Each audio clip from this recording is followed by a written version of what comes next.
નમસ્કાર વિદ્યાર્થી મિત્રો, હું શ્રી સુરતી આપ સર્વનું તમારી પોતાની યુટ્યુબ ચેનલ ઓશન કોચિંગ ક્લાસીસમાં હાર્દિક સ્વાગત કરું છું.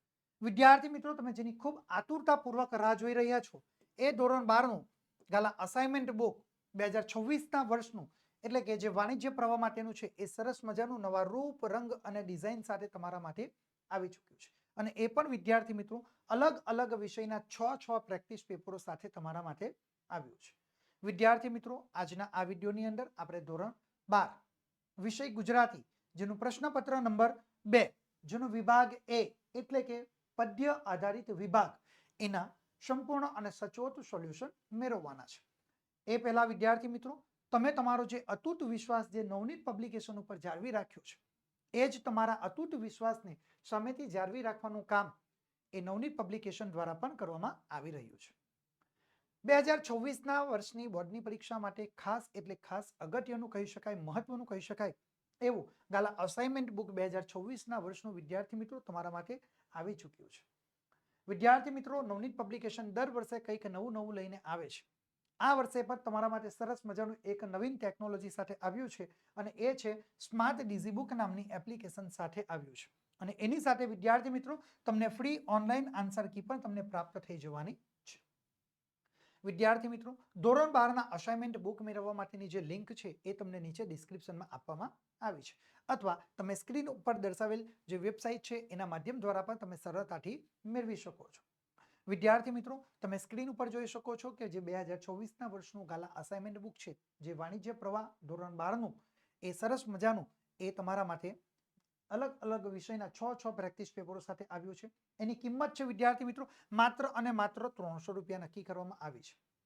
વિદ્યાર્થી મિત્રો, જે ગાલા અસાઇનમેન્ટ બુક છે એ તમારા કારકિર્દીના વર્ષ માટે ખૂબ જ એટલે ખૂબ જ અગત્યનું છે, ખૂબ જ મહત્વનું છે. તો વિદ્યાર્થી મિત્રો, તમે ઝડપથી 2024ના વર્ષનું ગાલા અસાઇનમેન્ટ બુક એ વાણિજ્ય પ્રવાહનું છે એ તમે ઝડપથી ખરીદી કરી લેજો અને તમે તમારી બોર્ડની પરીક્ષાની તૈયારીને તમે આખરી ઓપ આપી શકો છો. વિદ્યાર્થી મિત્રો, આ જે તમે ગાલા અસાઇનમેન્ટ બુક છે એનું આ તમે મુખપૃષ્ઠ જોઈ શકો છો.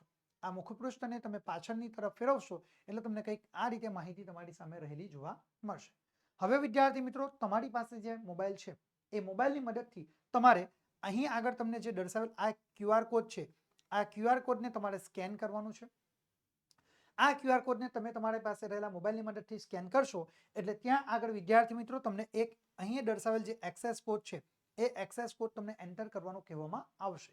હવે આ એક્સેસ કોડ તમે અહીં આગળ જે દર્શાવેલો છે એ ત્યાં આગળ એન્ટર કરશો એટલે તમારું સ્માર્ટ ડિઝીબુક નામની જે એપ્લિકેશન છે એમાં તમારું રજિસ્ટ્રેશન થઈ જશે અને તમે જે સ્માર્ટ ડિઝીબુક નામની જે એપ્લિકેશન છે એને તમે લોગિન કરીને તમે એનો ઉપયોગ કરી શકો છો. ઓકે, આ જે સ્માર્ટ ડિઝીબુક છે એનો સરળતાથી તમે ઉપયોગ કરી શકો છો.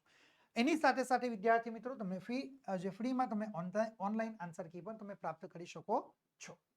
આ સ્માર્ટ ડિઝીબુક નામની જે એપ્લિકેશન છે એને ડાઉનલોડ કરવા માટેની લિંક વિદ્યાર્થી મિત્રો તમને નીચે ડિસ્ક્રિપ્શનમાં આપવામાં આવી છે, અથવા તમે સ્ક્રીન ઉપર દર્શાવેલ વેબસાઇટના માધ્યમ દ્વારા પણ તમે સરળતાથી ડાઉનલોડ કરી શકો છો. વિદ્યાર્થી મિત્રો, આજના આ વિડીયોની અંદર આપણે ધોરણ 12 ગાલા અસાઇનમેન્ટ બુક 2026નો આપણે અભ્યાસ કરવાના છે. તો શરૂ કરીએ. વિભાગ એ એટલે કે પદ્ય આધારિત જે વિભાગ છે વિદ્યાર્થી મિત્રો તમારા માટે એની આપણે શરૂઆત કરીએ. ઓકે, તો સૌથી પહેલા સૂચના તમારા માટે સ્ક્રીન ઉપર છે, જુઓ. તો આપણે જોઈએ કે નીચે આપેલા બહુ વિકલ્પ પ્રશ્નોના ઉત્તર તમારે સાચો વિકલ્પ શોધીને લખવાનો છે. વિદ્યાર્થી મિત્રો, પરીક્ષાની અંદર તમને 3 ગુણની અંદર આ પ્રશ્ન પૂછાશે. ઓકે, એટલે આ એક બાબતનું તમારે ખાસ ધ્યાન રાખવાનું છે. ઓકે, તમને અહીં આગળ એક પ્રશ્ન આપેલો હશે, એના 4 વિકલ્પો છે, એમાંથી એક તમારે સાચો જવાબ લખવાનો રહેશે. ઓકે, તો પ્રશ્ન નંબર 1 જોઈએ. નરસિંહ મહેતાના કયા કાવ્યો એ લોકકંઠે ચિરંજીવ બન્યા છે? તો વિકલ્પ આપ્યા છે એ પ્રભાતિયા, બી ઝુલના, સી છપ્પા અને ડી ઉખાણા. તો આપણે જવાબ લખી શકીએ છીએ કે ભાઈ નરસિંહ મહેતાના જે પ્રભાતિયા છે એ લોકકંઠે એ ચિરંજીવ બન્યા છે. તો આપણો જવાબ આવશે એ પ્રભાતિયા. ઓકે, તમારા માટે જવાબ એ સ્ક્રીન ઉપર છે. ચલો આગળ જોઈએ વિદ્યાર્થી મિત્રો. 2 નંબરનો પ્રશ્ન તમારા માટે સ્ક્રીન ઉપર છે. જોઈએ કે નર કયા દેશના રાજા હતા? તો વિકલ્પ આપ્યા છે એ ગંધર્વ, બી નિષદ, સી બ્રહ્મ અને ડી વિંડર. તો આપણે જવાબ લખી શકીએ કે ભાઈ નર એ નિષદ દેશના રાજા છે. કયો જવાબ શું આવશે? બી એ નિષદ. ઓકે, આ તમારા માટે જવાબ આવી જાય છે. ઓકે, ચલો આગળ જોઈએ પ્રશ્ન નંબર 3 તમારા માટે સ્ક્રીન ઉપર છે. કે લોકોની કેવી ન્યાય બુદ્ધિ જોઈ કવિનો હાથ એ કંપન અનુભવે છે? તો વિકલ્પ આપ્યા છે એ દયાળુ, બી તટસ્થ, સી પક્ષપાતી ભરી અને ડી એ નિષ્ઠુર. તો આપણે જવાબ લખી શકીએ કે ભાઈ લોકોની એ નિષ્ઠુર ન્યાય બુદ્ધિ જોઈને કવિનો હાથ એ કંપન અનુભવે છે. તો જવાબ આવશે ડી નિષ્ઠુર. ઓકે, આ રીતે વિદ્યાર્થી મિત્રો આપણે સરળતાથી જવાબ લખીને સીધે સીધા 3 ગુણ આપણે પરીક્ષાની અંદર મેળવી શકીએ છીએ. ચલો આપણે આગળ સૂચના જોઈએ વિદ્યાર્થી મિત્રો. તમારા માટે સૂચના એ સ્ક્રીન ઉપર છે કે નીચેના હેતુલક્ષી પ્રશ્નોના શું છે? નીચેના હેતુલક્ષી પ્રશ્નોના માંગ્યા મુજબ તમારે ઉત્તર લખવાના છે. પ્રત્યેકનો 1 ગુણ તમને મળવાપાત્ર થશે. બરાબર, અહીં આગળ વિદ્યાર્થી મિત્રો તમારે પ્રત્યેકના તમને 1 ગુણ મળવાપાત્ર થશે. એટલે 3 પ્રશ્નો આપેલા હશે તો તમારે 3 પ્રશ્નોના જવાબ તમારે દર્શાવવાના થાય છે. 3 પ્રશ્નોના જવાબ તમે આપશો અને તમારા સાચા જવાબ થાય એટલે તમને 3 ગુણ મળવાપાત્ર થશે. તો જોઈએ 4 નંબરનો પ્રશ્ન. ઉર્મિલા કાવ્ય કેટલા છંદોમાં રચાયું છે? તો ભાઈ ઉર્મિલા કાવ્ય એ જ્યારે તમે અભ્યાસ કર્યો છે ત્યારે તમારા શિક્ષકોએ તમને જણાવ્યું હશે. બરાબર, એટલે ઉર્મિલા કાવ્ય એ મુખ્ય 3 છંદોની અંદર એ રચાયેલું જોવા મળશે. ઓકે, આપણો જવાબ તમારો તૈયાર થઈ ગયો. ચલો ત્યાર પછી આપણે જોઈએ 5 નંબરનો પ્રશ્ન કે રામબાણ કૃતિનો કાવ્ય પ્રકાર જણાવો. તો ભાઈ રામબાણ જે કાવ્ય છે, બરાબર, એ કાવ્યનો જે કાવ્ય સાહિત્ય પ્રકાર કયો છે? બરાબર, રામબાણ કૃતિનો કાવ્ય સાહિત્ય પ્રકાર આપણે જણાવવાનો છે. તો ભાઈ રામબાણ જે કૃતિ છે તેનો સાહિત્ય પ્રકાર કાવ્યનો આપણે જોઈએ તો ભાઈ પદ અથવા ભજન આપણને રહેલો જોવા મળશે. ઓકે, પદ અથવા ભજન એ તેનો સાહિત્ય પ્રકાર આપણને રહેલો જોવા મળશે. ઓકે, 6 નંબરનો પ્રશ્ન જોઈએ તો ભાઈ જુઓ કાવ્યના કવિનું નામ જણાવો. તો ભાઈ જુઓ કાવ્યના કવિનું નામ એ શ્યામ સાધુ છે. શું છે? શ્યામ સાધુ. ઓકે, તમારા માટે અહીં આગળ જવાબ છે જ. ઓકે, એટલે આ રીતે વિદ્યાર્થી મિત્રો તમે સરળતાથી તમે જવાબ લખીને સીધે સીધા 3 ગુણ મેળવી શકો છો. ચલો આપણે આગળ જોઈએ વિદ્યાર્થી મિત્રો. આગળની સૂચના તમારા માટે સ્ક્રીન ઉપર છે. સૂચના છે, જુઓ કે નીચેના પ્રશ્નોના એક વાક્યમાં ઉત્તર લખવાના છે વિદ્યાર્થી મિત્રો. પ્રત્યેકનો તમને 1 ગુણ મળવાપાત્ર થશે. એટલે પરીક્ષાની અંદર તમને 4 પ્રશ્નો આપેલા હશે. 4 પ્રશ્નોના તમારા જવાબ સાચા પડે તો તમને 4 ગુણ મળવાપાત્ર થશે. ઓકે, ચલો આપણે જોઈએ 7 નંબરનો પ્રશ્ન કે જીવનનો વાસ્તવિક ઉદ્દેશ શું છે? તો આપણે જવાબ લખી શકીએ કે ભાઈ જીવનનો વાસ્તવિક ઉદ્દેશ એ કલ્યાણકારી વિચારોથી એ સમૃદ્ધ થઈને આધિ ભૌતિક, આધિ દૈવિક તેમજ આધ્યાત્મિક દુઃખોમાંથી એ મુક્તિ મેળવવાનો છે. આ રીતે વિદ્યાર્થી મિત્રો આપણે સરળતાથી જવાબ લખીને પરીક્ષાની અંદર પૂરેપૂરા ગુણ મેળવી શકીએ છીએ. પ્રશ્ન નંબર 8 જોઈએ. નાયિકા કોને સંદેશો મોકલવા ઝંખે છે? તો આપણે જવાબ લખવાનો કે ભાઈ નાયિકા એ પોતાના દાદાને સંદેશો એ મોકલવા ઝંખે છે. ઓકે, નાયિકા એ પોતાના દાદાને સંદેશો એ મોકલવા માટે ઝંખે છે. ઓકે, ચાલો આપણે આગળ જોઈએ વિદ્યાર્થી મિત્રો. પ્રશ્ન નંબર 9. વૃક્ષની માફક ડાળ ફેલાવી જુઓ એટલે શું? તો આપણે જવાબ લખી શકીએ કે ભાઈ વૃક્ષની ડાળ ફેલાવીને કોઈના જીવનમાં એ છાંયો આપવાનું એ મુશ્કેલ કામ કરી જુઓ એમ કવિ આપણને કહેવા માંગે છે. બરાબર, આ રીતે વિદ્યાર્થી મિત્રો સરળતાથી આપણે જવાબ લખીને 1 ગુણ પરીક્ષાની અંદર મેળવી શકીએ છીએ. 10 નંબરનો પ્રશ્ન જોઈએ. ગામની ભાગોળે લોકો શા માટે એકઠા થયા હતા? બરાબર, પથ્થર થરથર ધ્રુજે એ આપણે કાવ્ય છે એમાંનો પ્રશ્નનો જવાબ છે. બરાબર, પ્રશ્ન છે તો આપણે જવાબ લખીએ કે ભાઈ ગામની ભાગોળે લોકો અનાચાર આચરનારી જે અબરા નારીને એના કૃત્ય માટે ન્યાય આપવા માટે એકઠા થયા હતા. શાના માટે? જે ગામની ભાગોળે લોકો અનાચાર આચરનારી જે અબરાને એના કૃત્ય માટે ન્યાય આપવા માટે એકઠા થયા હતા. બરાબર, આ રીતે વિદ્યાર્થી મિત્રો આપણે સરળતાથી જવાબ લખી શકીએ છીએ અને પૂરેપૂરા જવાબના આપણે માર્ક્સ મેળવી શકીએ છીએ. કારણ કે ટૂંકા પ્રશ્નો છે અને ટૂંકા પ્રશ્નોમાં તો સીધે સીધા 1 ગુણ આપણે મેળવવાના હોય તો આ રીતે આપણે ટીપે ટીપે સરોવર ભરી શકીએ છીએ. ઓકે, ચલો આપણે આગળ જોઈએ વિદ્યાર્થી મિત્રો. તમારા માટે સૂચના નવી સ્ક્રીન ઉપર છે કે નીચેના પ્રશ્નોના 3-4 વાક્યોમાં તમારે ઉત્તર લખવાના છે વિદ્યાર્થી મિત્રો. કોઈ પણ 3. હવે અહીંયા આગળ જો સૂચના છે કોઈ પણ 3 એટલે એનો મતલબ શું થયો? તમને અહીંયા આગળ વિકલ્પ પ્રાપ્ત થવાના છે. એટલે 4 પ્રશ્નો આપેલા હશે. 4 માંથી તમને સરળતાથી જે જવાબ લખી શકો એ પ્રશ્નોનો જવાબ તમારે લખવાનો છે વિદ્યાર્થી મિત્રો. ઓકે, પ્રત્યેકના તમને 2 ગુણ મળવાપાત્ર થશે. એક પ્રશ્નનો 2 ગુણ એટલે 3 પ્રશ્નો લખશો તો તમને 6 ગુણ એ સરળતાથી તમે મેળવી શકો છો. ઓકે, ચલો આપણે પ્રશ્ન જોઈએ 11 નંબરનો કે ચારેય દેવોએ એકબીજાને શા શ્રાપ આપ્યા? તો આપણે જવાબ લખી શકીએ કે ચારેય દેવોમાં સૌપ્રથમ ઇન્દ્રદેવે અગ્નિને શ્રાપ આપ્યો કે તેનું મુખ એ વાનર જેવું થજો. કોણે શ્રાપ આપ્યો? સૌથી પહેલા ઇન્દ્રદેવે કોને આપ્યો? અગ્નિદેવને, કે તારું મુખ એ વાનર જેવું થજો. એટલે તરત જ અગ્નિદેવે ફરી પાછો એ ઇન્દ્રદેવને શ્રાપ આપ્યો કે તેનું મુખ એ રીંછ જેવું થજો. અગ્નિદેવે કોને શ્રાપ આપ્યો? એ ઇન્દ્રદેવને. શું કહ્યું? કે તારું મુખ કોના જેવું થજો? તો ભાઈ રીંછ જેવું થજો. એટલે ત્યાર પછી વરુણે મનમાં યમને શ્રાપ આપ્યો કે તેનું મુખ એ માંજર જેવું થજો. માંજર એટલે કે બિલાડા જેવું થજો. એટલે તરત આ ધર્મદેવ વરુણે એ શ્રાપ આપ્યો કે તારું મુખ એ કૂતરા જેવું થજો, શ્વાન જેવું. શ્વાન એટલે કે કૂતરા જેવું થજો. આ રીતે ચારેય દેવોએ એકબીજાને અલગ અલગ શ્રાપ આપ્યા હતા. ઓકે, આ રીતે જવાબ તમે સરળતાથી લખી શકો છો. પ્રશ્ન નંબર 12 જોઈએ. મીરાબાઈ ઉપર રાણાજીએ શા માટે ક્રોધ કર્યો? તો ભાઈ આપણે સૌ કોઈ જાણીએ છીએ કે મીરાબાઈ એ ભગવાન શ્રી કૃષ્ણની ભક્તિમાં એ લીન રહેતા હતા. તેઓ રાજરાણી હોવા છતાં પોતાના મહેલમાં એ સાધુ સંતોને બોલાવીને અને તેમની સાથે બેસીને એ ભગવાન શ્રી કૃષ્ણના ભજનો ગાતા હતા, ભજન કીર્તનો કરતા હતા. રાણાજીને એ મીરાબાઈની આ પ્રવૃત્તિ બિલકુલ પસંદ નહોતી અને મીરાબાઈ એ કૃષ્ણ ભક્તિ છોડે એવા પણ નહોતા. આથી મીરાબાઈ ઉપર રાણાજીએ ક્રોધ કર્યો હતો. આ બિલકુલ સરળ જવાબ લખવાનો છે વિદ્યાર્થી મિત્રો. ઓકે, તો આ રીતે તમે સવાલનો જવાબ લખી શકો છો. ચલો આપણે આગળ જોઈએ. 13 નંબરનો પ્રશ્ન તમારા માટે સ્ક્રીન ઉપર છે કે પતિની વાતનો ઉર્મિલાએ શો જવાબ આપ્યો? આપણે જવાબ લખી શકીએ કે લક્ષ્મણ એ વનમાં જાય છે તે વાત સાંભળી એ ઉર્મિલા બિલકુલ એ સ્તબ્ધ થઈ જાય છે.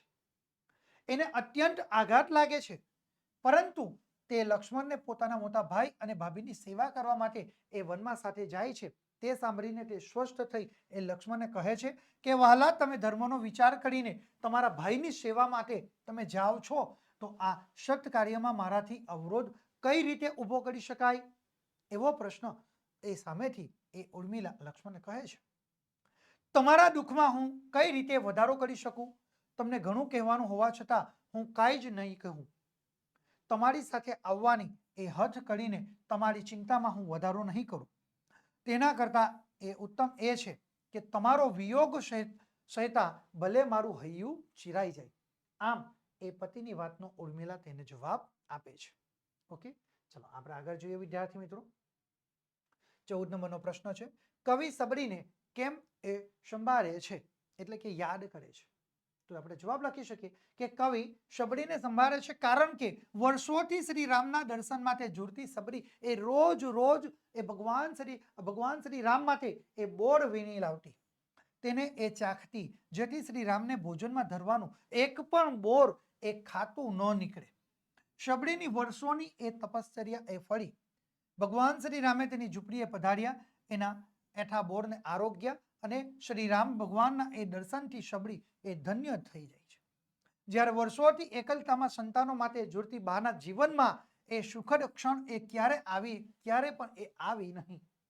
શબરીની વેદના કરતા બાની વેદના એ વધુ છે એમ કવિ અહીં આગળ આપણને કહે છે.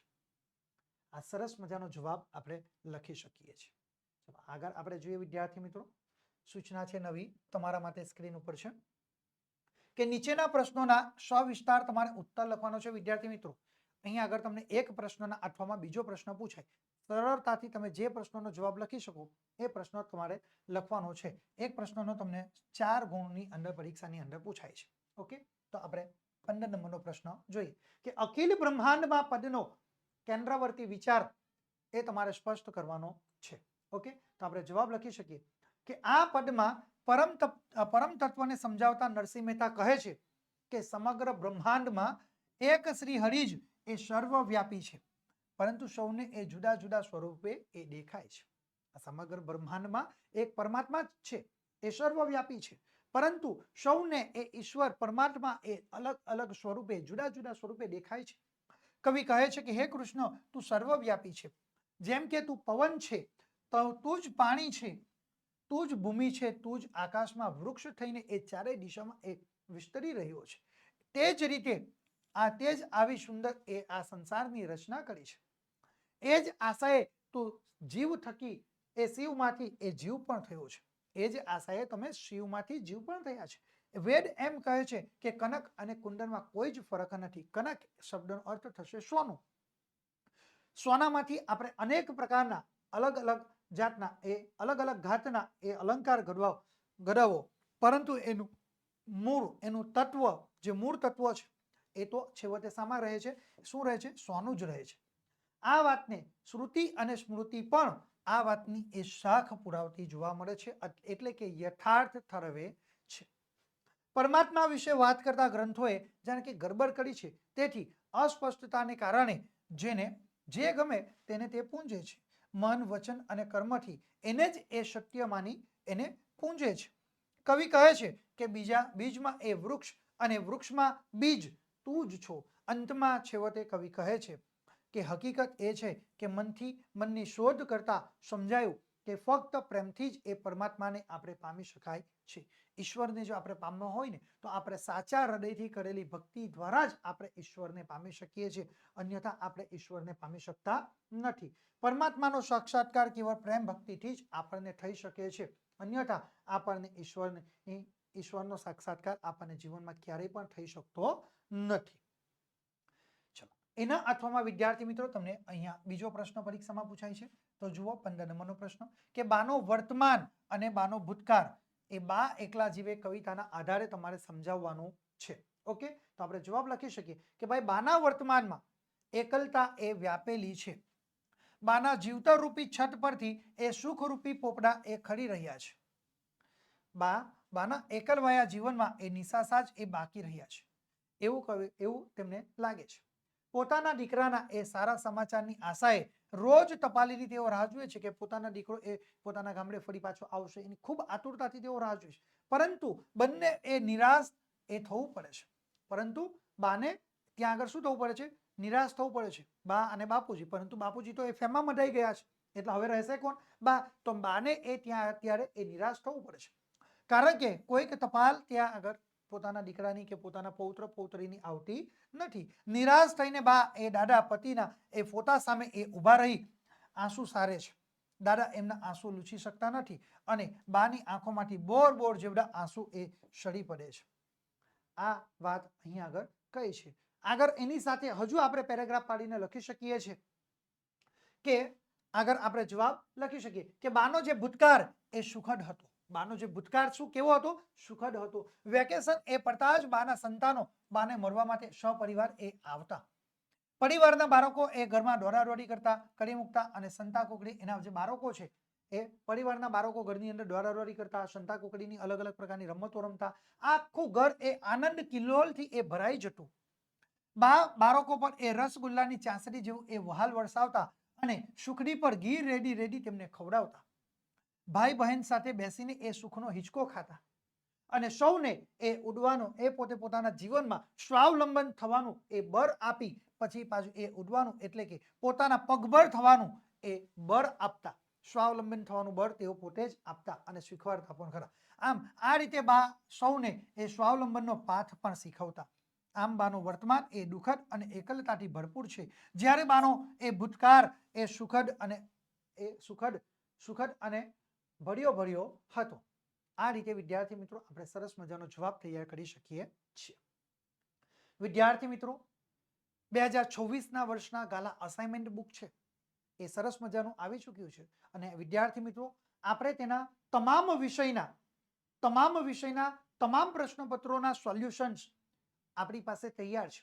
જો વિદ્યાર્થી મિત્રો તમારે ગાલા અસાઇનમેન્ટ બુકના તમામ વિષયના તમામ પ્રશ્નપત્રોના સોલ્યુશન્સની PDF ફાઇલ તમારે મેળવવી હોય, એટલે કે કયા વિષય છે તો જુઓ, એકાઉન્ટ છે, સ્ટેટ છે, BA છે, ઇકોનોમિક્સ છે, SPCC છે, ગુજરાતી છે અને અંગ્રેજી. આ તમારી સામે 7 વિષયના, બરાબર, એ તમામ વિષયના તમામ પ્રેક્ટિસ પેપરોના સોલ્યુશન સાથેની જો PDF ફાઇલ તમારે મેળવવી હોય તો અત્યારે જ તમે અમારા મોબાઈલ નંબરનો સંપર્ક કરી શકો છો.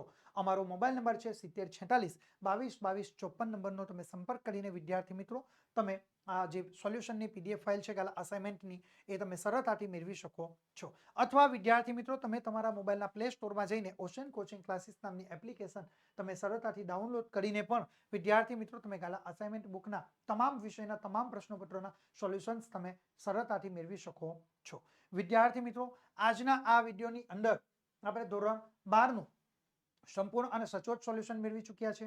વિદ્યાર્થી મિત્રો ધોરણ 12ના નવા અપડેટ મેળવવા માટે તમે અત્યારે જ અમારા WhatsApp ગ્રુપની અંદર જોડાઈ જજો. કોર્સને લગતી વધુ માહિતી મેળવવા માટે વિદ્યાર્થી મિત્રો અત્યારે જ અમારા મોબાઈલ નંબરનો તમે સંપર્ક કરી શકો છો. અમારો મોબાઈલ નંબર છે 7046222254 નંબર ઉપર તમે સંપર્ક કરીને તમે વધુ માહિતી મેળવી શકો છો. વિદ્યાર્થી મિત્રો, આજના આ વિડીયોની અંદર આપણે ધોરણ 12 વિષય ગુજરાતી જેનો પ્રશ્નપત્ર નંબર 2 જેનો વિભાગ એ એટલે કે પદ્ય આધારિત વિભાગનું સંપૂર્ણ સચોટ સોલ્યુશન આપણે મેળવી ચૂક્યા છીએ. આપણે વિદ્યાર્થી મિત્રો ફરી પાછા મળીશું એક નવા વિભાગ સાથે. ત્યાં સુધી હું આપ સર્વની રજા લઉં છું. થેન્ક યુ વિદ્યાર્થી મિત્રો.